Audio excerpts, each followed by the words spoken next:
আসসালামু আলাইকুম এভরিওয়ান, সবাই কেমন আছো? আলহামদুলিল্লাহ আমি ভালো আছি। আশা করছি তোমরা সবাই ভালো আছো, সুস্থ আছো। চলে আসলাম নতুন একটা ব্লগ ভিডিও নিয়ে। তো আমরা যখন দেশ থেকে গ্রামের বাড়ি থেকে ফিরেছি, তো অনেক জার্নি করেছি। তো বাসায় এসে যখন দেখলাম বাসার ঘর টর সব নোংরা হয়ে রয়েছে, মানে বাইরের থেকে ধুলাবালু সব আসছে, মানে ঘরে ধুলাবালি পড়া, বিছনা টিছনা এলোমেলো সব কিছু দেখে মেজাজ গরম হয়ে গেল। তারপর কী করার, যেভাবে রেখে গেছি আসলে সেভাবেই দেখবো, তাই না? এটাই তো নিয়ম। তো এই ভিডিওটা হচ্ছে গিয়ে পরের দিনের সকালে। তো আমরা যেহেতু আসছি দেরি করে কি আমরা প্রায় 1টা বাজে বাসায় আসছি। তো সব কাজ করে না শরীর এত দুর্বল লাগছিল, আর ভিডিও কন্টিনিউ করিনি। তো পরের দিন থেকে আবার ভিডিওটা স্টার্ট করছি। তো সকালবেলা আম্মু আবার নেহারি রান্না করছিল। নেহারি মানে গরুর পায়াগুলো ছিল, তো সেগুলো দিয়ে আম্মু নেহারি রান্না করে ফেলছে। মানে কুরবানির আমেজ বা কুরবানি ঈদের যে আমেজটা, যেই ফ্লেভারটা, সেটা থাকতে থাকতে যদি এই নেহারি খাওয়া হয় না, সেটার স্বাদ অনেক ভাল লাগে।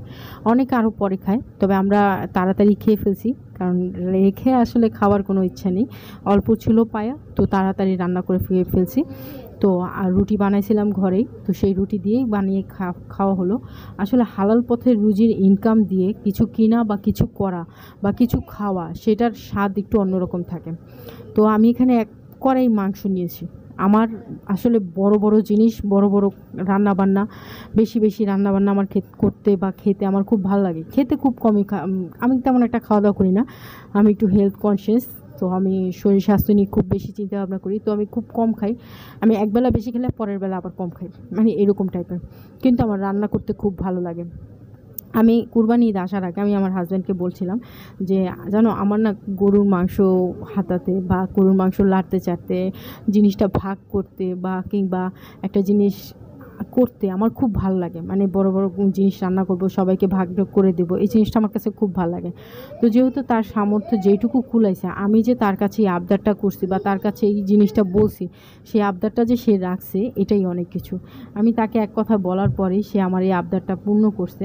তো সে যেটুকু পারছে, তার সামর্থ্যে যা কুলাইছে সেটা সে পূর্ণ করার চেষ্টা করছে।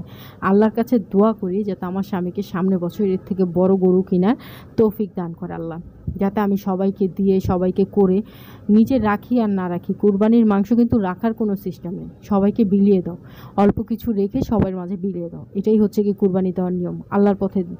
আল্লাহর সিন্নি তো সিন্নি, তাই না? সিন্নি সবারই খাওয়ার আছে। তবে তোমার রিজিকে যদি থাকে, তোমার রিজিকে অবশ্যই আসবে, আর রিজিকে যদি না থাকে তাহলে আসবে না।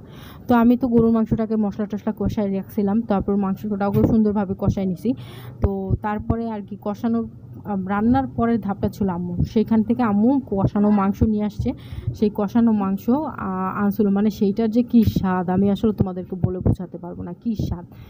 সবাই আসলে কুরবানির মাংস খাওয়ার আশা থাকে বা চাহিদা থাকে। তো আল্লাহও সবাইকে এই সময় প্রত্যেকটা বান্দাকে এক টুকরা হলেও গরুর মাংস খাওয়ার তৌফিক দেয়। কারণ কে কোত্থেকে খাবে, কোত্থেকে আসবে, সেটা একমাত্র শুধু আল্লাহই জানে।